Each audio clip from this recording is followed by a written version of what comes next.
En una ocasión, el entonces cardenal Joseph Ratzinger, quien luego se convertiría en el Papa Benedicto XVI, habló sobre el hecho de que la fe puede llegar a enfermarse. Obviamente, el cardenal Ratzinger no se refería a la fe en sí misma, porque lógicamente creer en Dios es algo muy positivo que saca de nosotros nuestra mejor versión.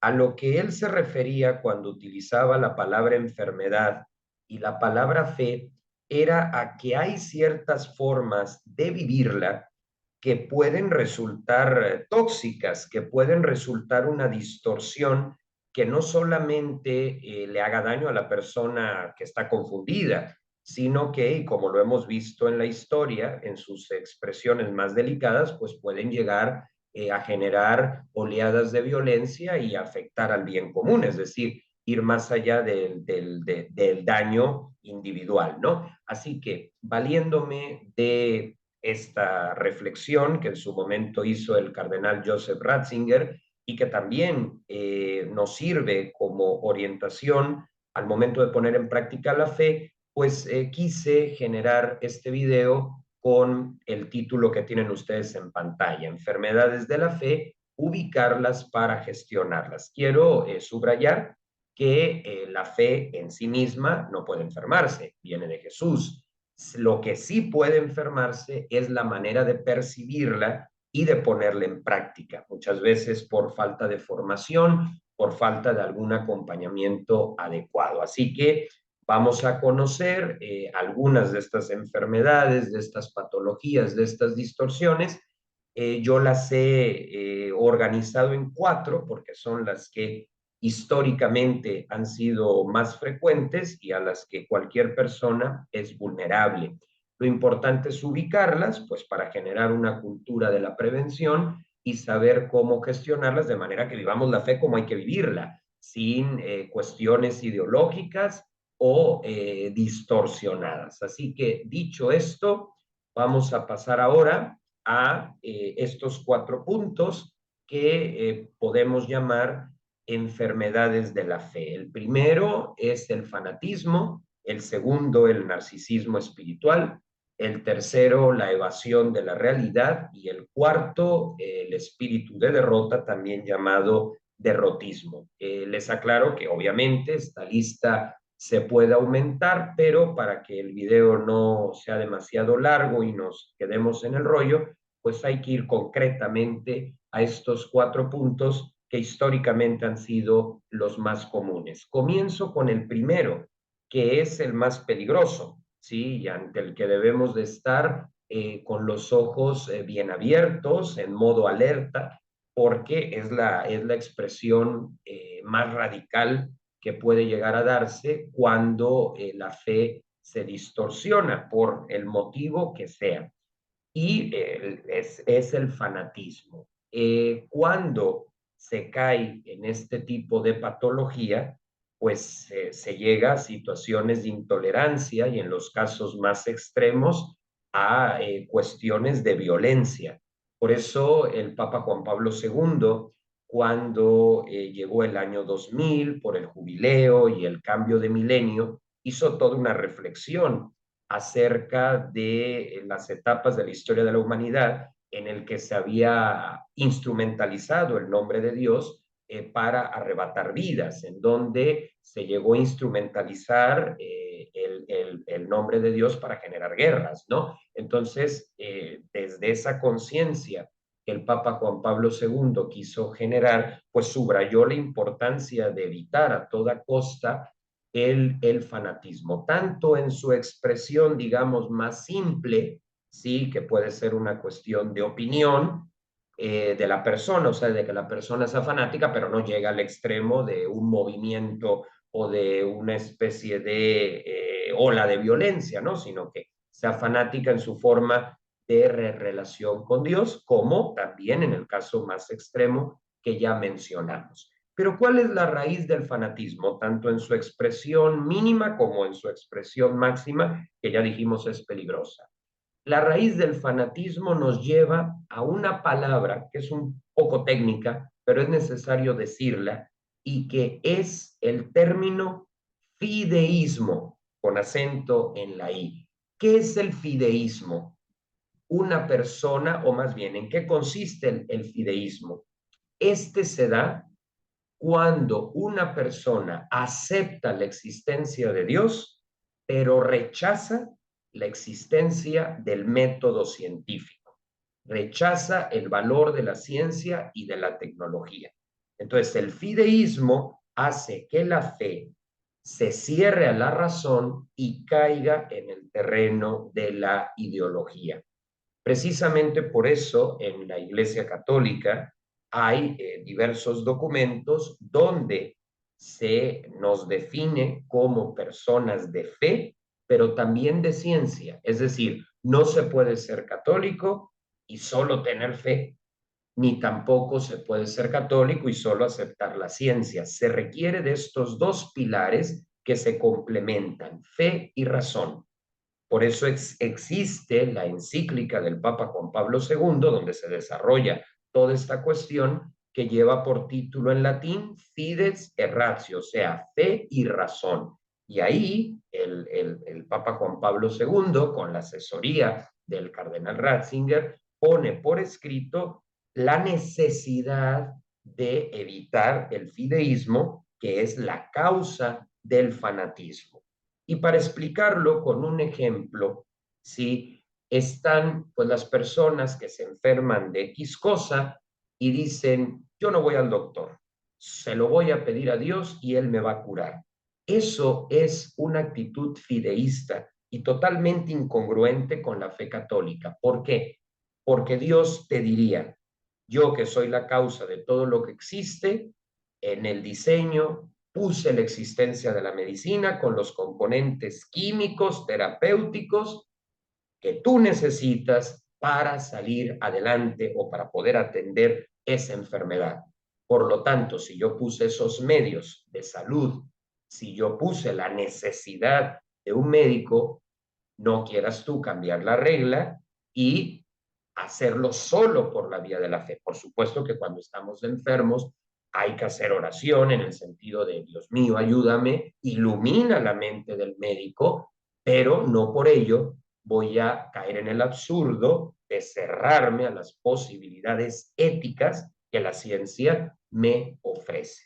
Entonces, es muy importante, ¿sí?, que no caigamos en el fideísmo porque sería negar la presencia de Dios en la ciencia, la presencia de Dios en la realidad, y esto pues desde tiempos inmemorables. Pensemos tan solo en San Agustín de Hipona, en Santo Tomás de Aquino, quedó perfectamente aclarado que un cristiano católico tiene que aceptar la fe que Jesús nos ha enseñado y dentro de esa relación con Dios valorar tantas cosas positivas, tantos argumentos que se dan desde la perspectiva científica. Entonces, en esto consiste el fanatismo y lo importante es evitarlo, tanto en su expresión más extrema como también en la que no termina en violencia, pero sí distorsiona en nosotros el significado de Dios. Por ejemplo, si yo tengo la imagen de un santo en mi casa, está perfecto. Pero si me pongo a tomarme selfies con esa imagen 24/7, pues ya es una cuestión fanática, que no va a llevar a la violencia, afortunadamente, pero que, aparte de que me representaría una distorsión a mí, pues puede confundir a otros que se están acercando a la fe y que al ver ese tipo de cuestiones excéntricas, ¿verdad? Pues podrían confundirse, ¿no? Digo, si alguien lo ha hecho, nada más que lo corrija y es suficiente, no pasa nada, seguimos adelante, ¿no? Pero sí es muy importante vivir una fe abierta a la razón, porque cuando la vivimos así, que además es lo que la Iglesia nos enseña y que ha estructurado muy bien en su postura oficial, en los documentos que llamamos magisterio, conjunto de enseñanzas, pues nos pide, ¿no? Y en atención a la experiencia que tiene la Iglesia con sus siglos de historia, pues vemos razonable aceptar la existencia de Dios, pero también descubrir lo que a través de la ciencia nos quiera decir. Entonces, esa es la primera patología, distorsión o enfermedad ante la que debemos de estar con los ojos bien abiertos, pues para no distorsionar algo tan positivo, tan profundo como es la fe en Jesús. Luego hay un segundo problema que lo voy a mencionar muy rápido porque yo ya hice un video sobre este tema. Voy a anexar el link en la descripción de este, y que es el narcisismo espiritual. ¿Qué es eso? Bueno, de manera sencilla, cuando me contemplo, me miro demasiado a mí mismo en términos de fe, poniéndome en un pedestal y mirando a los demás por debajo del hombro, ¿no? ¿Qué es el narcisismo espiritual? Cuando quito a Dios del centro y me pongo yo creyendo que ya soy un modelo acabado, o sea, una obra donde ya Dios puso hasta el último punto y entonces estoy para enseñar a los demás, estoy para ponerme en una vitrina en exposición. Así de terrible es el narcisismo espiritual. Yo estoy de acuerdo que hay que tener autoestima, por supuesto. Yo estoy de acuerdo en que tenemos que ser capaces de reconocer nuestras habilidades y talentos. Yo también estoy de acuerdo en reconocer la obra de Dios en cada uno, pero somos personas en proceso. Y como estamos en proceso, no podemos autocanonizarnos, ¿no? Que esto es más común de lo que se cree. Voy a poner dos ejemplos, ¿no? Por ejemplo, por citar un caso, voy a ayudar a una zona de escasos recursos, lo cual está bien porque necesitamos construir puentes de solidaridad, pero en vez de ir a ayudar, me la paso tomándome fotos ayudando, ¿no? Digo, hay veces que es necesario, pues porque la misma comunidad lo pide o para la campaña de difusión, pero cuando es algo orquestado por iniciativa propia y la persona termina haciendo de aquellas que se encuentran en situación vulnerable un espectáculo donde él aparece ayudándoles, donde él aparece pues con comentarios fuera de lugar, ahí está instrumentalizando a la gente. Y eso es un tipo de narcisismo espiritual. Una selfie con personas que están en una situación de vulnerabilidad que no te pidieron la selfie, pero que tú quieres tomártela para que en redes sociales aparezcas como la última bondad del planeta. Ese tipo de cosas que pueden parecer sutiles están relacionadas con el narcisismo espiritual. Y con esto no quiero decir, repito, de que no pueda haber una foto, pero hay que ver la intención de la foto y el manejo adecuado, legal también de los datos, ¿no? Porque esto es algo que hay que respetar. Otra expresión del narcisismo espiritual, que me vaya yo a un retiro y regrese del retiro viendo a todo mundo mal porque pues no fueron y yo sí fui. Ese tipo de cuestiones también constituyen algo que enferma nuestra fe, porque la fe nos tiene que hacer sencillos, personas prácticas, accesibles, no automonumentos. Y eso es importante tenerlo en cuenta, porque si vemos que pues, estamos empezando a sentir que vamos un paso adelante, ¿no? Y además eso ni siquiera es consistente, pues entonces ahí hay que decir, bueno, estoy inclinándome en este momento un tipo de narcisismo y tengo que tomar cartas en el asunto para volver a la realidad, ¿sí? Para volver a la sencillez, al sentido práctico de lo que implica creer y seguir a Jesús en el día a día y en donde quiera que nos encontremos. Bueno, eso es el narcisismo espiritual, que es otra de las enfermedades de la fe. Vamos a la tercera.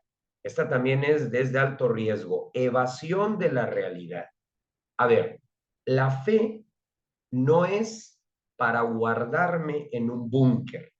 La iglesia no es un refugio, no es porque me fue mal en la sociedad, me fue mal en el mundo, alguien me traicionó y entonces ahora ya no quiero vincularme con nadie, mejor me guardo eternamente. No funciona así.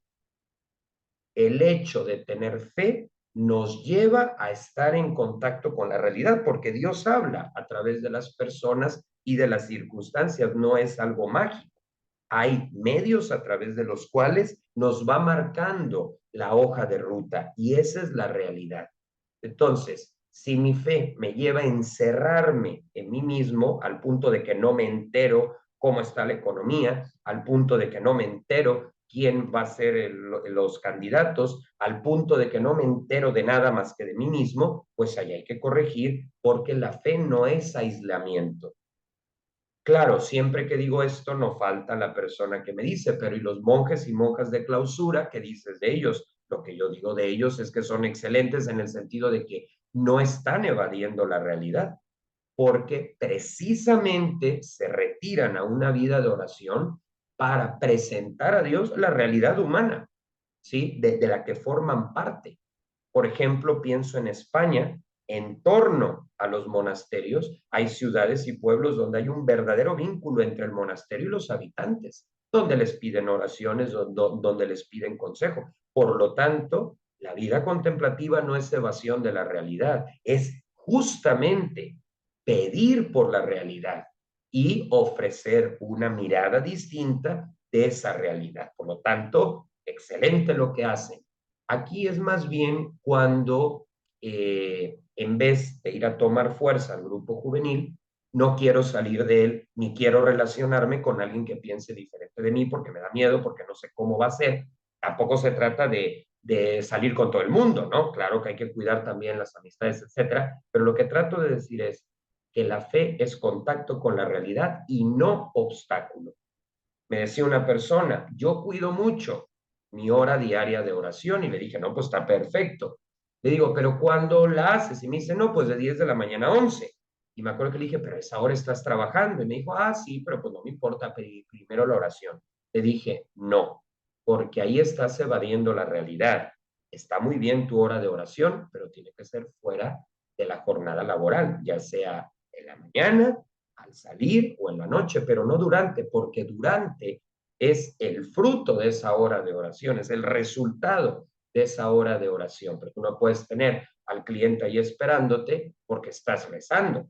¿Sí? Hazlo antes o después del cliente, pero no durante, porque si lo haces al olvidar las obligaciones, al olvidar lo que toca, pues es una enfermedad de la fe y no estás comprendiendo que a Dios también se le encuentra en las acciones de cada día y en los lugares donde nos encontremos, el trabajo, la familia, los amigos, ¿no? Muchas veces pasa que vemos un papá y una mamá cuyo tiempo transcurre más en la sacristía que en su propia casa, y eso no puede ser.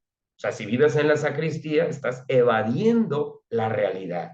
Y muchas veces eso pasa, que el laico copia al religioso y el religioso copia al laico, pues ninguno de los dos está viviendo en la realidad, sino en una evasión, en un desconectarse, y ahí no se puede encontrar a Dios, porque más bien estás haciendo como que lo buscas, pero sabiendo de antemano que no lo vas a encontrar ahí porque Él estableció un cauce, estableció una hoja de ruta, ¿sí? Donde Él no se sale del entorno, sino que en el entorno te pide que lo busques y que lo encuentres. Entonces, no es mirar para otro lado cuando tenemos una responsabilidad para con un cliente. Yo no le puedo decir a un cliente, mire, yo ya no voy a hacer nada porque ahorita me toca rezar, entonces pues venga mañana. No, tengo que administrarme para dar bien la asesoría y tener ese espacio que yo estoy de acuerdo es básico de oración, pero sin tomarla de pretexto para dejar de hacer lo que me toca hacer. Y bueno, la cuarta enfermedad de la fe, se pudieran agregar otras, pero creo que estas son las principales, es el derrotismo o el espíritu de derrota. Es cierto que la realidad actual es complicada porque, bueno, estamos en una situación donde pues el secularismo ha ganado terreno, hay una crisis social, faltan valores. Yo estoy de acuerdo, pues es parte, o sea, es un hecho que tenemos estos problemas, pero el espíritu de derrota no es lo mismo que ser realistas, no. El espíritu de derrota es sacar a Dios de la ecuación y abandonarnos a nuestras propias fuerzas. Y obvio, que si sacamos a Dios de la ecuación y nos abandonamos a nuestras propias fuerzas, pues nos vamos a sentir derrotados porque no alcanzamos a llegar a tanto. El derrotismo, que también está presente en la iglesia, se puede ver en casos como este. Pongo un ejemplo. toca hacer el retiro de cierre de año con el grupo juvenil y empieza el coordinador y si mejor suspendemos, yo creo que nadie se va a inscribir. Yo creo que no va a valer la pena. Nos van a hacer el feo. Oye, pero si ni siquiera has hecho el póster, ni siquiera lo has subido a redes sociales, ni siquiera has pasado a invitar, y ya te estás dando por perdido antes de tiempo. Ese es el espíritu de derrota. O no, ya este año mejor no hacemos la carrera.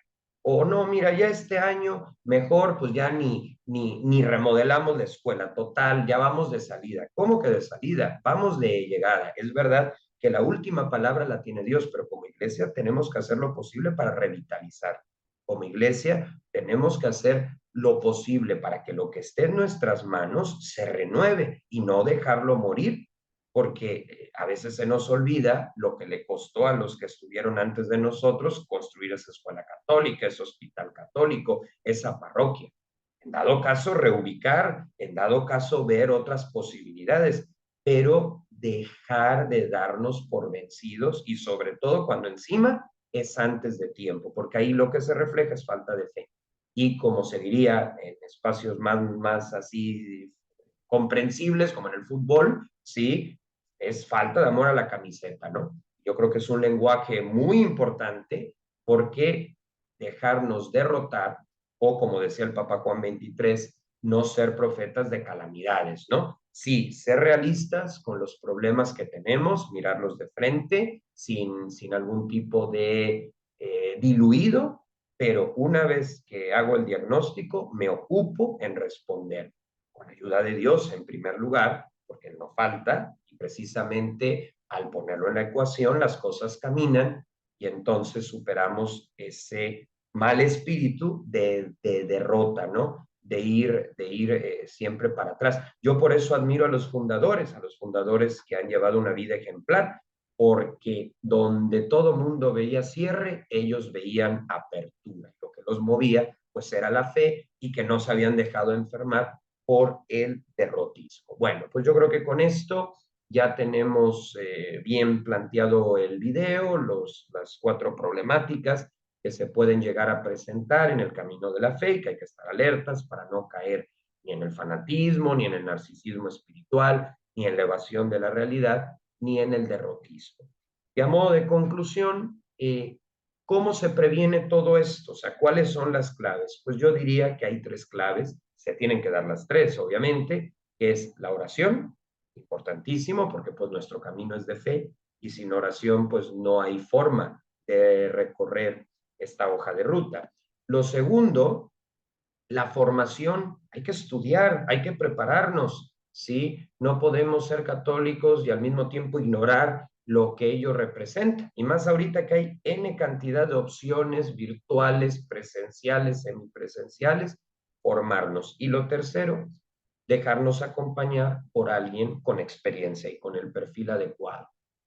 Cuidando estos 3 elementos, no hay ni siquiera riesgo de caer en este tipo de enfermedades porque vamos a tener las condiciones adecuadas para ir adelante y vivir la fe como lo que es, algo positivo que nos lleva a Dios, que nos lleva también a ser más humanos, a disfrutar de lo sano que hay en la vida y desde luego a contribuir pues a que esa fe se siga proponiendo, porque así como nos ha hecho bien a nosotros, puede hacerle bien a muchas otras personas pues que están a la espera esta opción de este estilo de vida.